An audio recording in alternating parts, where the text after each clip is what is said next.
हम कर रहे हैं बेटा सीक्वेंस और सीरीज के अपने जीपी के सम। जीपी के सम में मैं आगे ले रही हूँ आपका 22th सम। 22th सम में आपको दे रखा है कि pH term of a GP is a, QH term b और RH टर्म इज सी। किसी जीपी की pH, QH, RH term a b c आपको गिवन है। आपको दिखाना है कि a raise to power q minus r into b raise to power r minus p into c raise to power p minus q is equal to 1। ठीक है, तो जो हमें दे रखा है पहले हम उसको लेके चलते हैं कि हमें pH टर्म दे रखी है। तो pH टर्म है तो हम कैसे लिखेंगे इसको, a r raise to power p minus 1, इस तरीके से हो जाएगा ये। अब यहाँ पे आप देखिए कि जो pH टर्म यहाँ पे a दे रखी है, तो जो ये a है हमारा, इसको हम चेंज कर लेते हैं। इसको मैंने क्या बना दिया, यहाँ पे अपनी फर्स्ट टर्म को मैंने a मान लिया, क्योंकि pH टर्म भी फर्स्ट टर्म के ही इक्वल a ही बनी हुई है। तो इस a की जगह पे मैंने जो अपनी फर्स्ट टर्म थी वहाँ पे a कर लिया है। ठीक है, अब QH टर्म आपको दे रखी है तो आप लिखोगे a r raise to power q minus 1। फिर आपको RH टर्म दे रखी है, ये A टर्म दे रखी है, ये B टर्म दे रखी है। अब आपको RH टर्म है तो इसको हम कैसे लिखेंगे, A R raise to power, और यहाँ पर भी देखिए यहाँ पर कॉमन रेशो भी R है और यहाँ पे हमारी RH टर्म भी दे रखी है। तो अब आप इस R को भी चेंज करोगे। कॉमन रेशो को किससे रिप्रेजेंट कर दें हम, यहाँ से कैपिटल R से। तो फर्स्ट टर्म आपने a मान लिया और जो कॉमन रेशो है वो आपने क्या मान लिया, यहाँ पे कैपिटल R। तो r raise to power r minus 1 और इसकी वैल्यू दे रखी है हमें c। ठीक है, तो हमने क्या किया, a b c की जो टर्म दे रखी है, टर्म को हमने लिख लिया इस फॉर्म में। अब हमें जो निकालना है उसको लेकर के चले हैं। Now a raise to power q minus r into b raise to power r minus p और यहाँ आ गया p माइनस क्यू। ये हमने ली अपनी लेफ्ट हैंड साइड। अब इस लेफ्ट हैंड साइड में देखो a की पावर कर रखी है, तो हमने क्या किया, a की वैल्यू क्या है, a की वैल्यू पुट कर दे यहाँ से, तो a की जगह पे आ जाएगा a r raise to power p minus 1 और इस पूरे की पावर क्या है यहाँ पे q माइनस r। b की जगह पे हमने लिखा ये a r q माइनस 1 और होल पावर क्या हो जाएगी, b की पावर है यहाँ पे r माइनस p इंटू में c की जगह पे हमने लिखा a r माइनस 1 और पूरे की पावर कर दी यहाँ पे p माइनस q। ठीक है बेटा, यहाँ पे अब इसको सोल्व करेंगे। ध्यान से देखना, ये तीनों टर्म किस में है, मल्टीप्लाई में है। तो यहाँ से देखो जो ये a है, मैं पहले सिर्फ a को सोल्व कर रही हूँ हर ब्रैकेट से। a की पावर अलग कर ली मैंने, क्या हो गया यहाँ पे a की पावर q माइनस r अलग, मल्टीप्लाई में a की पावर r माइनस p और यहाँ से आ गया a की पावर p माइनस q। अब देखो तीनों में बेस सेम है तो पावर्स क्या हो जाएंगी, प्लस हो जाएंगी। तो मैं इनको यहीं पे डायरेक्टली प्लस कर देती हूँ। तो a की पावर जितनी भी है वो मल्टीप्लाई में है a क्योंकि, और बेस सेम हो गया तो पावर्स हो गई यहाँ पे सबकी प्लस। अब यहाँ पे लिया मैंने r की, देखो r की पावर अंदर भी है और ये बाहर भी है, तो इनकी मल्टीप्लाई कर करके हम लिखेंगे। r की पावर यहाँ से जब लिखोगे आप तो P Q minus P R minus q plus r की पावर इन दोनों को मैंने मल्टीप्लाई करके लिख दिया। ऐसे ही r की पावर ये दोनों मल्टीप्लाई होके यहाँ मल्टीप्लाई में आएगी तो क्या हो जाएगी, r की पावर ये मल्टीप्लाई में r की पावर और आएगी, मल्टीप्लाई में r की पावर और आएगी। तो मल्टीप्लाई में है तो पावर सारी क्या हो जाएंगी, ऐड हो जाएंगी। तो मैं इसी में सारी ऐड कर देंगे। ठीक है, इन दोनों की मल्टीप्लाई कर दो अब यहाँ पे प्लस की, और सेम आप इन दोनों की मल्टीप्लाई करके यहाँ लिख दोगे। ये हो गया। अब मतलब क्या है, मेरी जो ये मल्टीप्लिकेशन थी ये कंप्लीट आपकी a raise to power into r raise to power में कन्वर्ट हो गई है। तो अब देखो यहाँ पे minus q plus q minus r plus r minus p plus p, a की कंप्लीट पावर क्या बन गई, यहाँ पे 0 आ गई। इसी तरीके से जब आप इनको देखोगे तो ये भी क्या बन जाएगी, यहाँ पे सारी एक दूसरे से कैंसिल हो जाएगी, आप करके देख लेना। तो ये क्या हो गया, a की पावर 0 है तो क्या बन गया 1, मल्टीप्लाई में इसकी भी पावर 0 है तो क्या बन गया 1। तो 1 की 1 के साथ जब हम मल्टीप्लाई करेंगे तो क्या आ गया, ये हमारा राइट हैंड साइड आ गई है। ठीक है, तो आपको जो टर्म दे रखी थी उन टर्म को लिख लो यहाँ पे कि किस फॉर्म में लिखी जाएंगी, और फिर जो आपको निकालना है इस यहाँ पर ए बी सी की वैल्यू पुट करके हमने इन सबको मल्टीप्लाई कर दिया। ठीक है, नेक्स्ट क्वेश्चन दे रखा है आपको। नेक्स्ट क्वेश्चन में क्या है बेटा,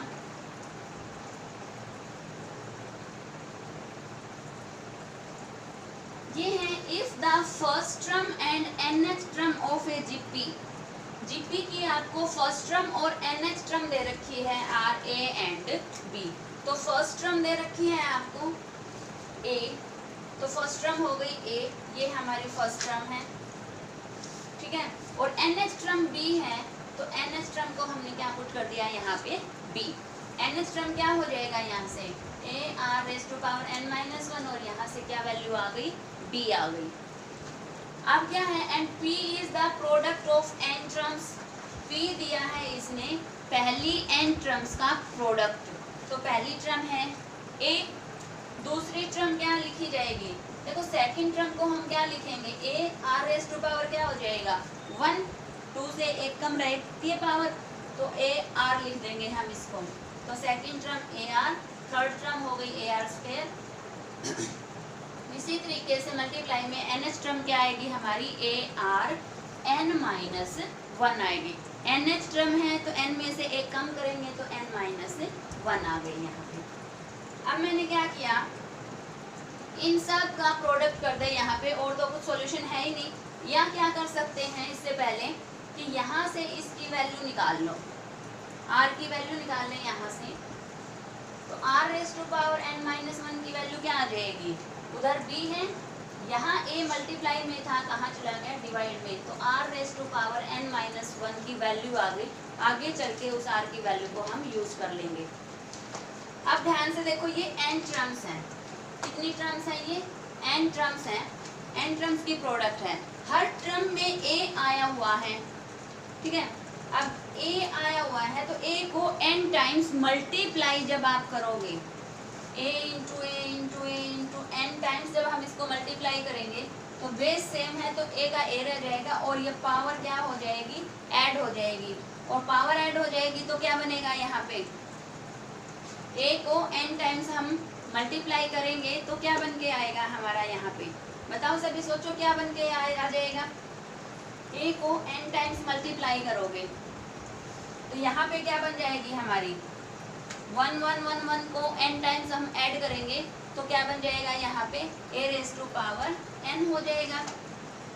ठीक है, a raise to power n हो गया यहाँ पे। अब हमने क्या किया, r बचा है हमारे पास। देखो r की पावर, r जो है वो हमारी सेकंड टर्म से है, तो r की पावर 1 यहाँ है, मल्टीप्लाई में r की पावर 2, मल्टीप्लाई में r raise to power n-1। अब यहाँ अगर हम इसको सोल्व करें तो क्या हो जाएगा, सोल्व करेंगे तो क्या हो जाएगा, मल्टीप्लाई में है r की पावर 1 से लेकर n-1 तक सभी का सम हो जाएगा, क्योंकि बेस सबका सेम है तो पावर हो गई यहाँ पर प्लस। ठीक है, अब जो ये ऊपर पावर है इनका सम अलग से रफ काम में भी निकाल के देख सकते हो। ये कितनी टर्म्स हैं, 1 से लेकर n-1 तक नंबर लिखे हैं, तो कितनी टर्म्स है ये हमारी n-1 टर्म्स है, और ये क्या बना रही है, AP बना रही है। तो AP की, ये AP है हमारी, इसको ऐसे लिखते हैं, ये हमारी AP है, और AP की n टर्म्स का सम क्या, n-1 टर्म्स का सम हम यहाँ पे निकाल दें। क्या होता है, जो यहाँ सफिक्स है उसके बटे में यहाँ पे 2 करते हैं, और a प्लस l लगा दे सीधा, -1 से +1 कैंसिल, क्या बन के आया n इंटू n-1/2। ठीक है, तो यहाँ पे बन गया आपका a raise to power n, और r की पावर आई n इंटू n-1 1 और y में 2 आया यहाँ पे। अब ध्यान से देखना, इसको हमें क्या बना करके लाना है कि p लेके चले हम प्रोडक्ट। अब इसका करना है हमें p स्क्वायर करना है, तो यहाँ पर हमने कर दिया स्क्वायर। नाउ p स्क्वायर किसके इक्वल हो जाएगा, a रेज टू पावर इसका स्क्वायर हो जाएगा r raise to power n-1/2 और इसका स्क्वायर हो जाएगा। ठीक है, अब ये भी r की पावर है और ये भी r की पावर है, तो पावर पावर आपस में मल्टीप्लाई हो गई, तो ये लिखी जाएगी ऐसे मल्टीप्लाई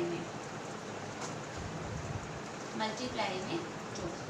जो होल स्क्वायर था वो पावर आपस में मल्टीप्लाई हो गई, तो इस 2 से ये 2 कैंसिल हो जाएगा और यहाँ पे बची r की पावर n और n-1।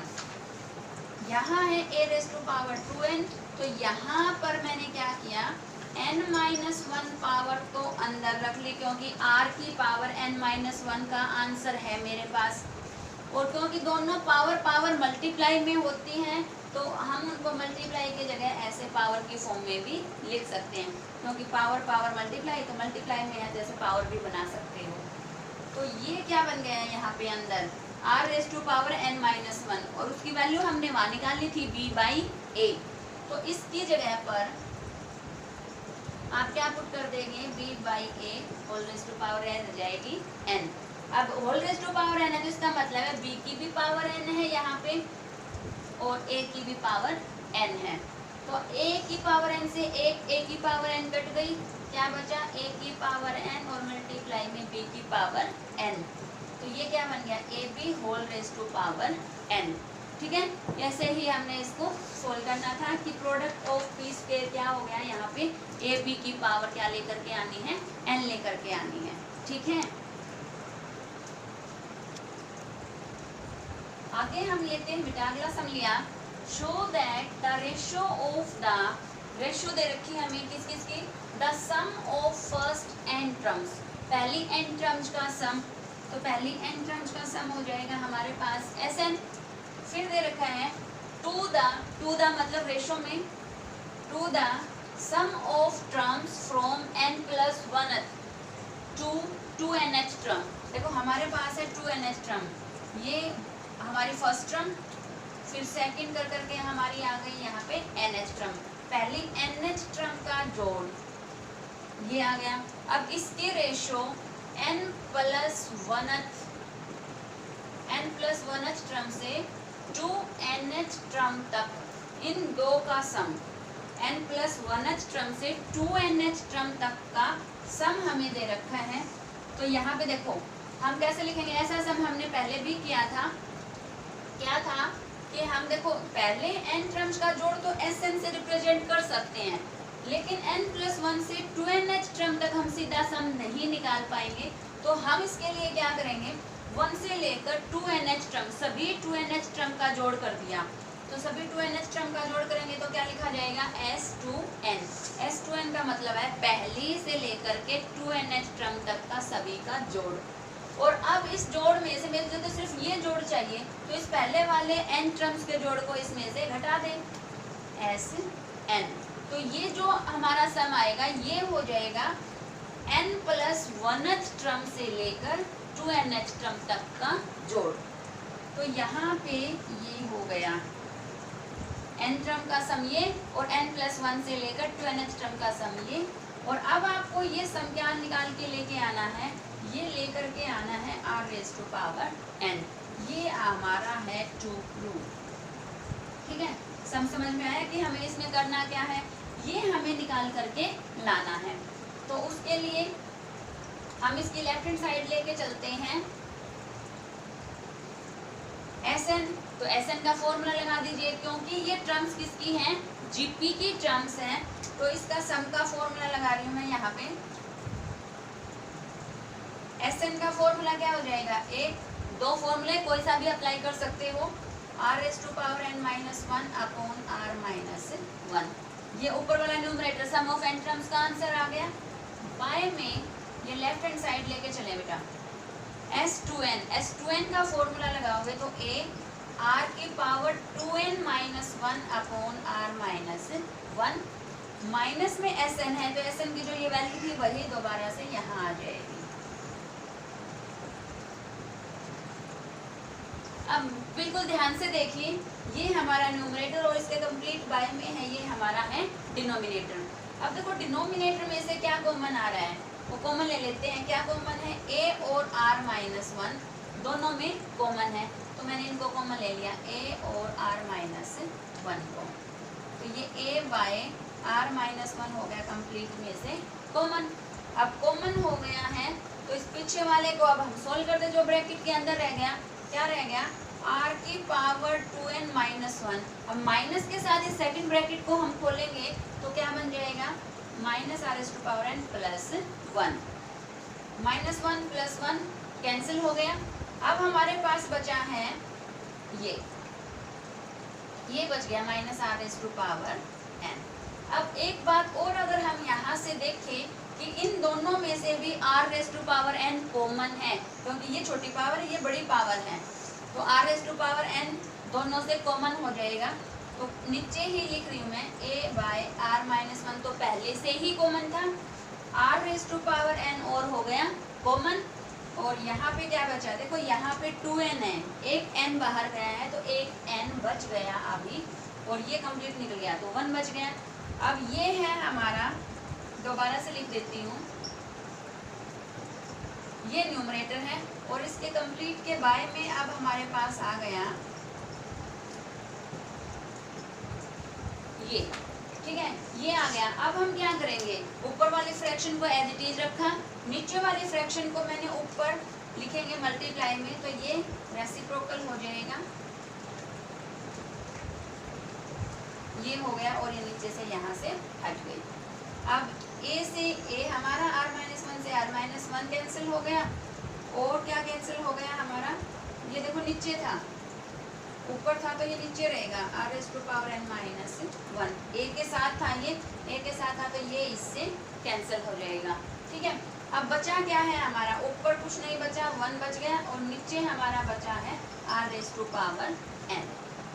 समझ में आया कि पहले n टर्म्स का सम दे रखा है तो हमने n टर्म्स का सम लिख लिया, फिर रेशो में n प्लस 1 से लेकर के 2nth टर्म का सम है, उसको हमने 2nth टर्म के सम में से n टर्म्स के सम को माइनस कर दिया, तो n प्लस 1 से लेकर 2n टर्म तक का सम आ जाएगा।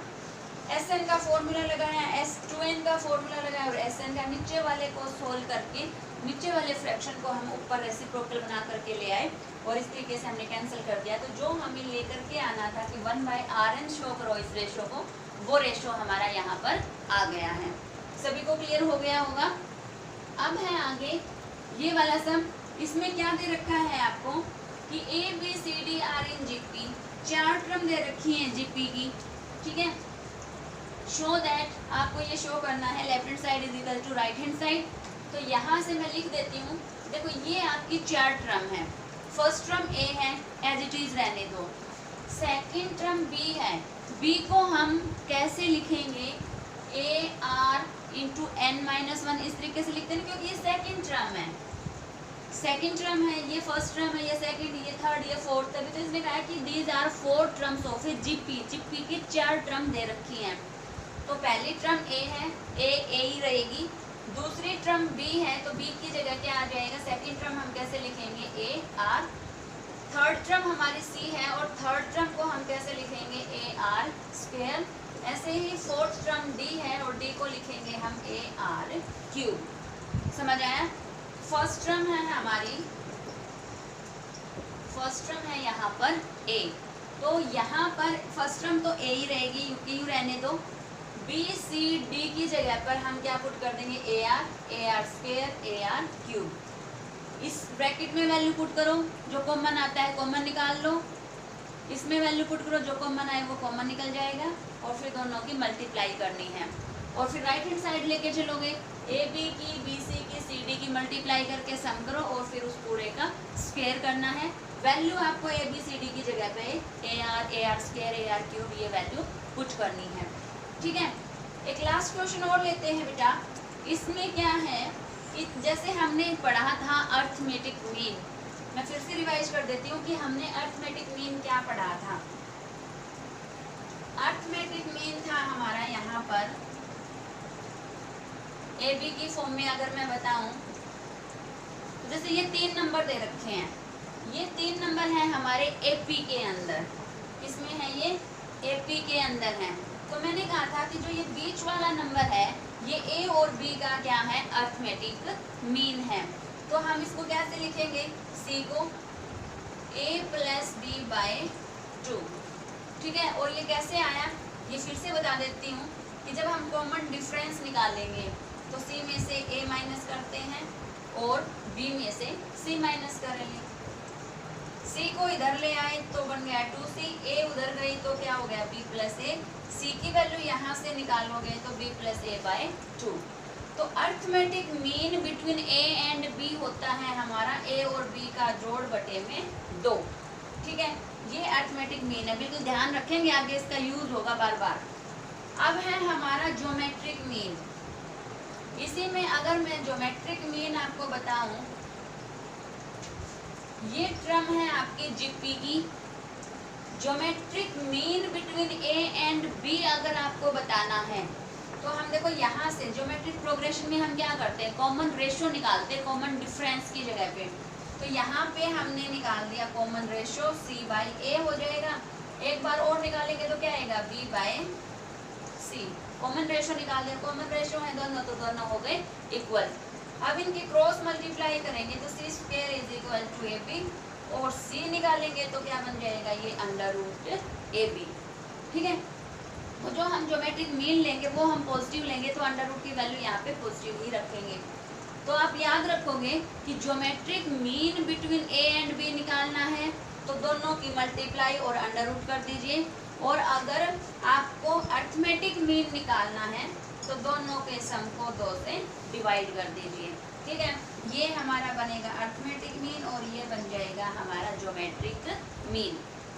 अब इसने कहा है कि 3 और 81 के बीच में 2 ज्योमेट्रिक मीन पुट कीजिए, इंसर्ट कीजिए। तो आपने 2 ज्योमेट्रिक मीन लिए, G1 G2 यहाँ पे, ठीक है। अब यहाँ पे ये क्या है? हमारी फर्स्ट टर्म है, ठीक है। 81 कौन सी टर्म बन गई यहाँ पे? Fourth term. तो फोर्थ टर्म है 81, ये क्या बन जाएगी? AR³ that is 81। a की वैल्यू तो आपके पास है तो a की वैल्यू यहाँ पे हम पुट कर देंगे।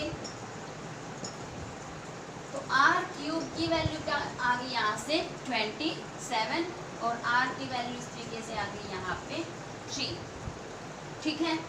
अब हम a की वैल्यू है हमारे पास, r की वैल्यू है, तो दोनों ज्योमेट्रिक मीन की वैल्यू निकाल सकते हैं।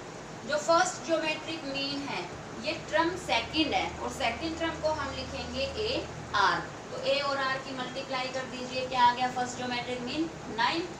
सेकंड ज्योमेट्रिक मीन हमारी थर्ड टर्म है, और थर्ड टर्म को हम लिखेंगे AR²। तो ये हो जाएगा 3 × r का स्क्वायर 9 दैट इज 27। तो इस तरीके से हमने अर्थमेटिक मीन पढ़ा था पहले। आज हमने पढ़ लिया ज्योमेट्रिक मीन और जीपी के सम्स के ऊपर कुछ बेस्ड क्वेश्चंस। तो आज के लिए आप इतना ही करोगे और बाकी सम अपने आप खुद निकाल करके देखोगे। Thank you.